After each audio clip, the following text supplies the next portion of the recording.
Hello good morning everyone. આજે આપણે આ વિડીયોમાં સ્ટડી કરવાની છે જંગલવાલા કમિટી 1967. આગળના વિડીયોની અંદર આપણે સ્ટડી કરી હતી મુખર્જી કમિટી 1965 અને મુખર્જી કમિટી 1966. આજે આપણે સ્ટડી કરવાની છે Jungalwalla committee. Okay, Jungalwalla committee. તો જંગલવાલા કમિટીના ચેરમેન છે ડૉક્ટર એન જંગલવાલા. ઓકે, હવે જંગલવાલા કમિટી જે છે એનું સેટઅપ થયું હતું 1964માં અને જંગલવાલા કમિટીએ જે એમના રેકમેન્ડેશન આપ્યા હતા અને જે રિપોર્ટ સબમિટ કર્યો હતો એ 1967ની અંદર. તો આપણે આગળ બધી કમિટીમાં જોયું હતું, ભોર કમિટી છે, મુદલિયાર કમિટી છે, એમાં બધામાં આપણે જોયું હતું કે જે કમિટી હોય છે જે સાલમાં સેટઅપ થાય છે એ યરથી આપણે એ કમિટીને નથી ઓળખતા, બરાબર. પણ કમિટીના નામથી જે યર આપણે યાદ રાખીએ છીએ એ યર એ છે કે જેમાં કમિટીએ રેકમેન્ડેશન આપ્યા હોય અને રિપોર્ટ સબમિટ કર્યો હોય, એના ઉપરથી આપણે કમિટીના યર યાદ રાખીએ છીએ. તો આ બંને વસ્તુમાં તમે લોકો કન્ફ્યુઝ ના થતા. બધી જ કમિટીની અંદર જે કમિટીએ જે યરમાં એમના રેકમેન્ડેશન આપ્યા હોય એ જ કમિટીને આપણે એ યરથી ઓળખીએ છીએ. જેમ કે જંગલવાલા કમિટી જેનો રિપોર્ટ સબમિટ થયો હતો 1967માં. ઓકે, તો આપણે જંગલવાલા કમિટીને 1967થી ઓળખીશું. MCQ હોય છે તો MCQની અંદર બંને યર આપેલા હોય છે, 1964 અને 1967, બરાબર. તો આ આપણે જંગલવાલા કમિટીનું આ યર આવશે નહીં, કેમ કે એ ત્યારે એ સેટઅપ થઈ હતી. પણ જે કમિટી જે છે એનું યર આવશે 1967. ઓકે, જ્યારે એમને રેકમેન્ડેશન સબમિટ કર્યા હતા.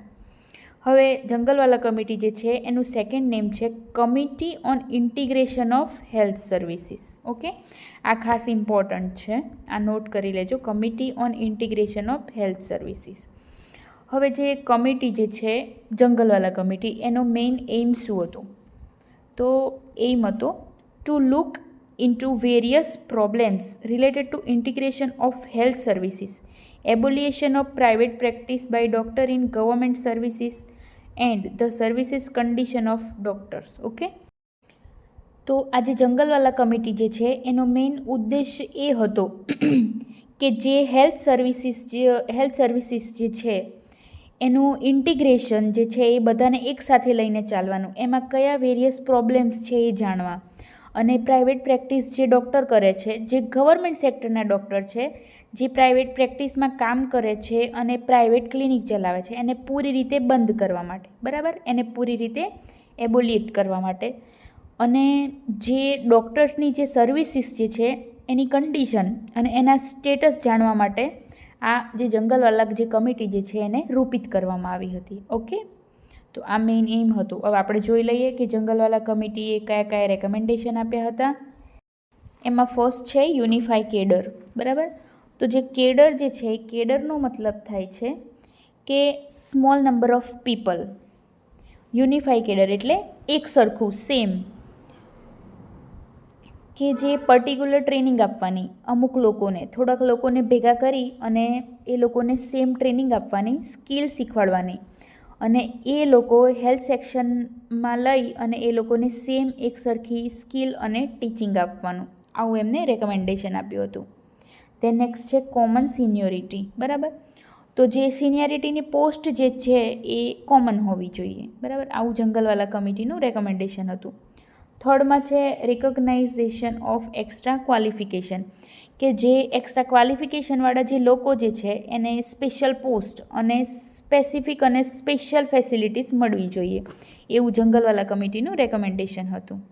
ઓકે, ફોર્થમાં છે equal pay for equal work, કે જે લોકો એક જેવું કામ કરે છે, એક જેવું કામ કરવાવાળા જે વ્યક્તિ જે છે એને એક સરખું જ જે છે એ પેમેન્ટ અથવા તો સેલરી મળવું જોઈએ. ધેન નેક્સ્ટ છે special pay for special work, કે જે લોકો સ્પેશિયલ વર્ક કરે છે, જે સ્પેશિયલ વર્ક કરવાવાળા પીપલ છે એ લોકોને સ્પેશિયલ પેમેન્ટ મળવું જોઈએ, બરાબર. આવું જંગલવાલા કમિટીનું રેકમેન્ડેશન હતું. ધેન નેક્સ્ટ છે abolition of private practice by government doctor.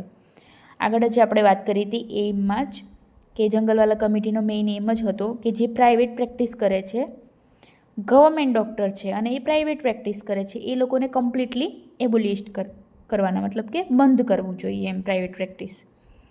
Last 7 છે recommendation, improve in their services condition. Okay, કે હેલ્થ સેક્ટરની જે સર્વિસીસ જે છે એનું ઇમ્પ્રુવમેન્ટ થવું જરૂરી છે.